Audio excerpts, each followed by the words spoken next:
You may have heard sometimes from people, perhaps you even believe this yourself, people who may belong to another religion or no religion at all, and they say, I believe in reincarnation. Reincarnation, the idea that when you die, you come back as something else. Perhaps you come back based on your karma, based on your good deeds, you may come back as a prince or a princess. Or if it's bad karma, you come back as something lesser, perhaps an ant or a spider. Well, Christians don't believe in reincarnation. We believe in incarnation. Not many times we believe that it happened once. God came back in Jesus Christ. He died and rose again. We believe in that. It happened once, not many times. Incarnation. In fact, we believe as Christians that history is not circular. History is linear. There's a beginning and there's an end. And we're looking at the beginnings here in Genesis chapter 1 and chapter 2. And at some point in history, if you imagine this timeline, God breaks in. And we've been thinking about how God has made us in his image, chapter 1. But God breaks in and he comes in our image, in the person of Jesus, a human being, fully human, yet fully God.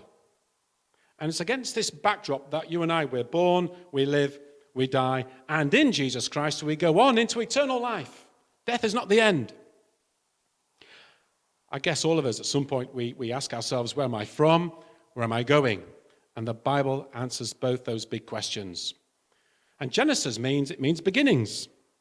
Chapter 1, verse 1, in the beginning, God created the heavens and the earth. And so the last 2 weeks, as we've gone through these first 2 chapters, we've thought about, first week, the wonder of God's universe. Last week, we thought of the wonder of humankind. We often say humankind is the climax of God's creation.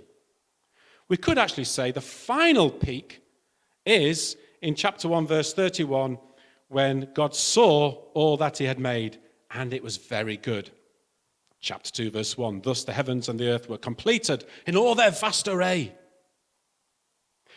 You know, Mastermind, you know the original presenter, Magnus Magnusson, and he used to say, what did he used to say? I've started, so I'll finish. You know, if he was halfway through asking a question and the buzzer went, I've started, so I'll finish. And that's God. He started something and he finished it. And then he surveyed, he reviewed what he'd created, and then he rested. Day of rest. We all need to have a day's rest, 1 in 7 days from our regular labors. So chapter 1 is the big picture. Chapter 2, the camera zooms in. And this is where we're up to today. Chapter 2, the camera zooms in. And on the detail. And who enters the frame? One solitary man. Not even named yet. Now at home we've got loads of family photo albums. Have you? I mean, before digital photos and all that, you know. We've got the albums of families and friends and trips and holidays and this, that, and the other. Like I say, these days it's all digital. Chapter 2 is like the original family photo album. And it starts with at least 3 truths in chapter 2. We didn't read the whole chapter. But in verses 5 to 18, before we come to the real bit of my message, we discover, first of all, that God gave man life. There in verses 5 to 7, God formed the man from the dust of the earth, gave him the kiss of life. There in verse 7 of Genesis chapter 2. It's why human beings, unlike the animal kingdom, it's why we have the capacity to have the deepest fellowship with God. In other words, it's why we worship. You don't find a cat or a dog worshipping. We all worship something, all of us. We are worship beings. The problem is because of sin, as we'll find out as from next week, chapter 3, our worship is misdirected. And so people worship things, and some of them are not inherently evil, they're good in themselves, but they become the gods. You know, we worship the family or the work, our workplace, our job. Perhaps it's the car, the house, the holiday. Other things which we know are not commendable at all. Maybe alcohol. It may be drugs. It may be gambling. It may be pornography.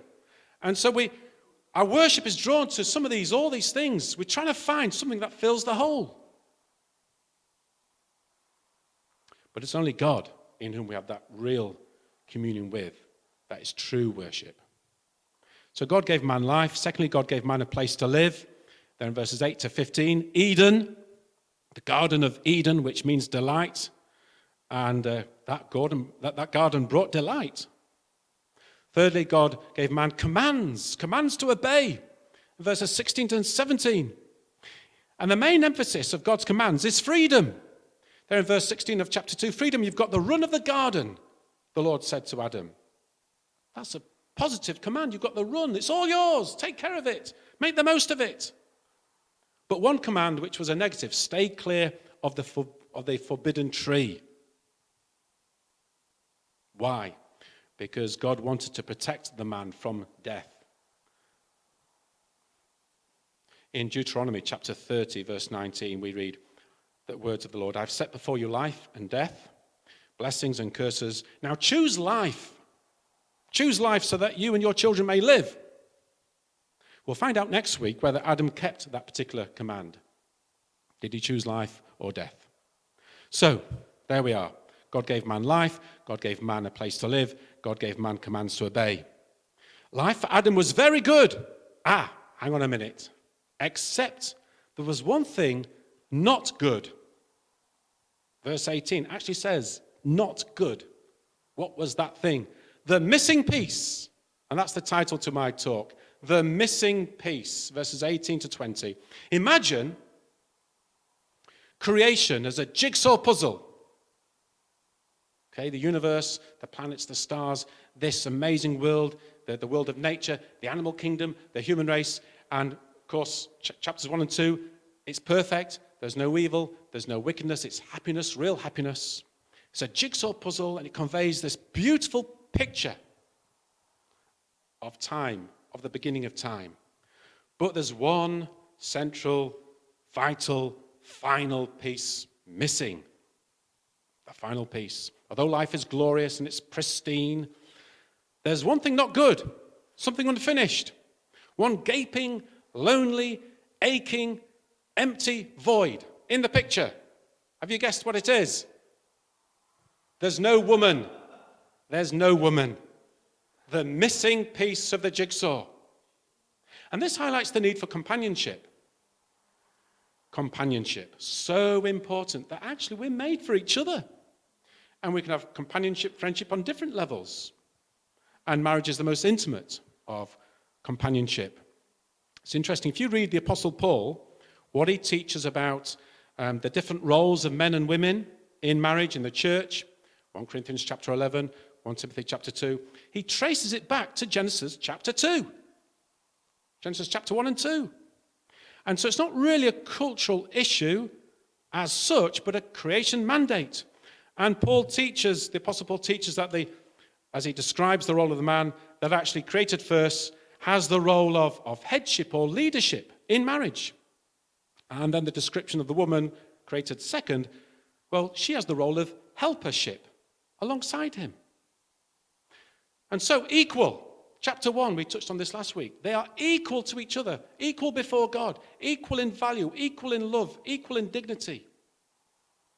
But chapter 2, they have different roles and responsibilities. They need each other to complement. And sometimes a married partner might say, well, this is my other half. And in a way, she or he is correct. My other half. Adam needs that companionship. And vice versa. And you could say at the very kind of basic level, he needs her to tell him that there's ketchup on his chin. And she needs him to take the bins out on a Thursday night. We need each other. It's interesting what happens next, verses 19 and 20. It's a kind of zoological episode of blind date. And so you picture this, Adam, and he's trying to find the companion, and God creates all these animals. And they come up to him, the Labrador and the cat, and all these vast array of animals. And we read how Adam names them one by one. But he discovers that the animals are too different for the companionship he needs. They make pets, not partners. And so we have, in verses 21 to 23 of Genesis chapter 2, we have the creation of woman. God created a companion for Adam Was it someone like Adam? Yes and no. Yes, in the sense that another human being was created in the image of God who could relate to Adam, unlike the animals. Matthew Henry wrote this, an 18th century minister, pastor. He commented, "Not made out of his head to top him," this is Eve, the woman, "nor made out of his feet to be trampled upon by him, but out of his side to be equal with him."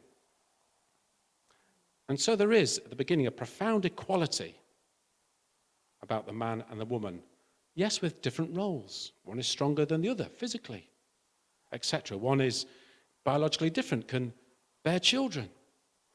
And there's no hint in the mandate here at the beginning of male dominance or female supremacy. Now, we've seen, have we not, in the last 2 weeks, some abhorrent, sickening examples, particularly of men abusing women, of the worst type to the worst degree. Thinking, for example, of the Sarah Everard case. But here, in Genesis chapter 2, there's no male chauvinism, there's no radical feminism. Sadly, because of human sin, from Genesis chapter 3 onwards, these traits have emerged in society to cause division and fragmenting relationships, and far worse. So sin has distorted what was once a perfect unity, where the man and the woman complemented each other. The gospel, the good news of Jesus, fixes the problem. Now, I was listening to a political discussion on the radio driving home the other day about the issue of thinking of the Sarah Everard case, horribly murdered. And I was listening to the mayor of Manchester, and he said they're running a program, or going to run programs, where they will teach men and boys to respect women and girls. Okay, teach men and boys to respect women and boys, women and girls. Yes, good idea. I mean, it's not rocket science, good idea, but actually it doesn't go deep enough. I'll tell you why, because the politicians don't take account of the human heart. Because at the heart of the human problem is the problem of the human heart. It's sinful, it's evil, it's wicked. It needs changing. And that goes for men and women, boys and girls. And it's only Christ who fixes the heart, who changes from the inside out.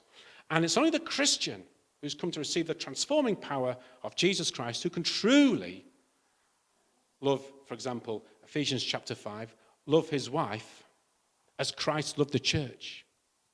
Now think about that. How did Christ love the church? He gave up his life. And that's the model for a husband, to give up his life for his wife. Of course, it works both ways. It's mutual submission. But it's the heart that needs changing. Only the gospel fixes it. And we know some of us here are tarnished by sin, ruining our marriages, relationships. Back to here, chapter 2. Adam awakes from this deep sleep during which God did his mysterious work in secret, and the woman is created, and the Lord presents the woman to the man. There in verse 22 of chapter 2. The Lord presents the bride to the groom, as a father presents his daughter to the man in a marriage ceremony. And what does Adam say? There in verse 23, the man said, "This is now bone of my bones and flesh of my flesh. She shall be called woman, for she was taken out of man." Bone of my bones. This is a Hebrew expression meaning the closest human kinship possible. It's a perfect match expressed in this poetic delight of Adam. It's actually a poem in the original language, in the Hebrew. It's a succinct poem at verse 23. The waiting is over. The Lord has provided the perfect partner. The Lord presides at the marriage of Adam and Eve. And the first human words are recorded in the Bible. The very first human words recorded there in verse 23 as a love poem. You could more accurately translate, you know what it says? Adam says in verse 23, "This is, now bone of my bones and flesh of my flesh." This is, you could translate that as, "At last," or "Now we're really talking," or even just, "Wow, Now, whilst physical attraction, physical looks, which, to be fair, is overemphasized way too much in our Western world, and it's not the be-all and end-all, but I think it's important to say still that God did create attraction and chemistry between a man and a woman, as is here. Wow, says Adam to Eve. And then verse 24, the final verse really to focus on. Here we have a blueprint of marriage. It's a blueprint. And I want to spend a bit of time looking at this blueprint because it spells out several truths. A man will leave his father and mother. Okay, a man will leave his father and mother. In other words, his priority commitments in life changes. Before marriage, it was to his parents. But once married, his wife takes priority over all other people, etc. And so when weighing up commitments, the man can't think, well, what are the other options? It might be the football match. It might be perhaps something at work or promotion at work or moving into another different region for work. Or it might be going out with the mates somewhere.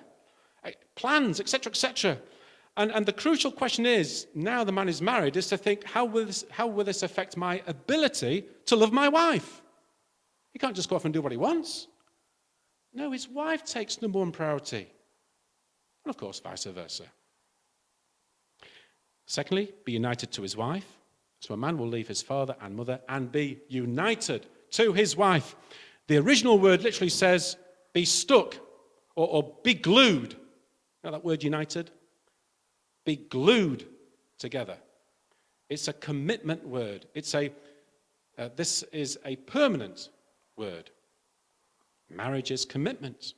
It's built on the foundation primarily of not attraction, not the physical chemistry, but promises.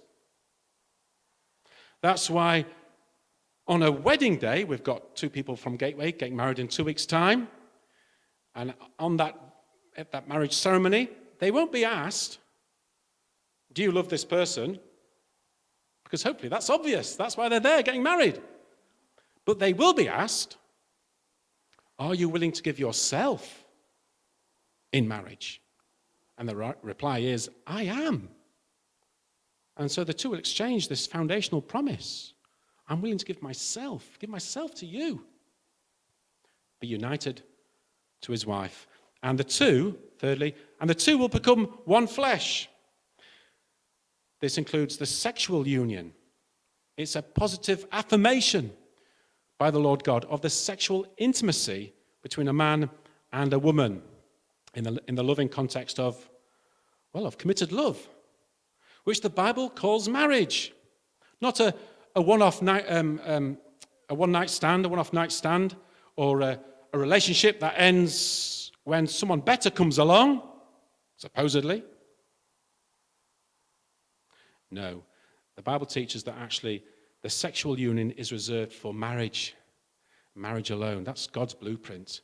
Hence the good advice. Don't touch anything you haven't got yourself until you're married.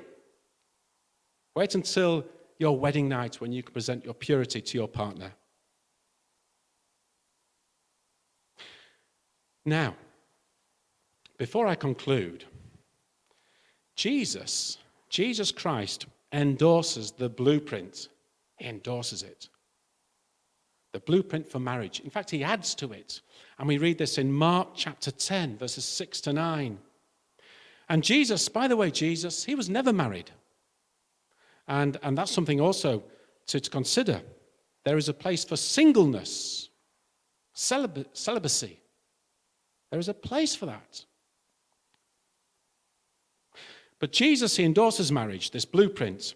And just 3 things I'm going to just whiz through very quickly that Jesus endorses. First of all, God made them male and female. So marriage is distinctly gendered. Secondly, God created marriage heterosexual, not homosexual. Jesus endorses that. Thirdly, God intended marriage as monogamous, not polygamous. In other words, you can't have several wives at the same time, as is sometimes still today, the tradition in some countries in parts of the world. So Jesus endorses monogamy. Fourthly, God's purpose for marriage is it's permanent. It's a permanent arrangement until death separates. For better, for worse, for richer, for poorer, in sickness and in health. It's not a temporary arrangement, until someone better comes along. Listen, the grass is never greener on the other side.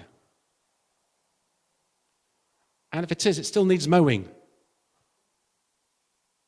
So these four aspects Jesus underlines as he endorses Genesis chapters 1 and 2. Listen, in this anything goes culture of ours today in the 21st century, do not be ashamed of the words of Jesus Christ. Don't be ashamed of the mandate as God intended for marriage.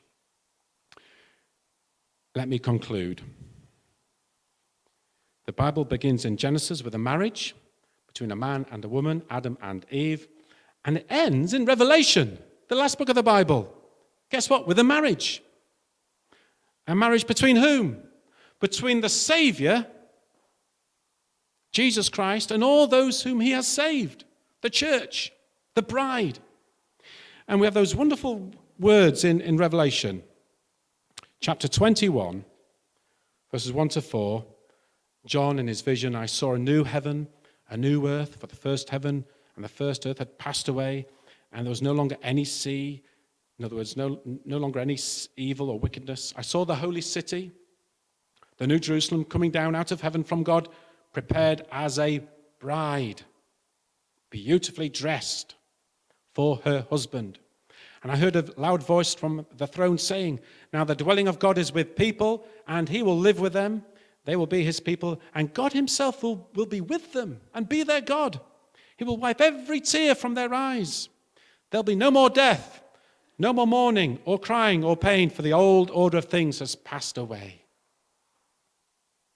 So do you notice that Jesus Christ, he's the bridegroom. He's coming. He's coming back for his bride. And that's us, the church. And though whilst at the moment we're a bit messy, a bit untidy, not particularly glamorous looking, on that day we shall be perfect, ready to meet Jesus Christ. And the most loving thing a husband can ever do, the ultimate loving thing a husband can ever do, is to give up his life for his bride. That such is his love. He's prepared to die so his bride can live. And that's what Jesus Christ did for you and for me.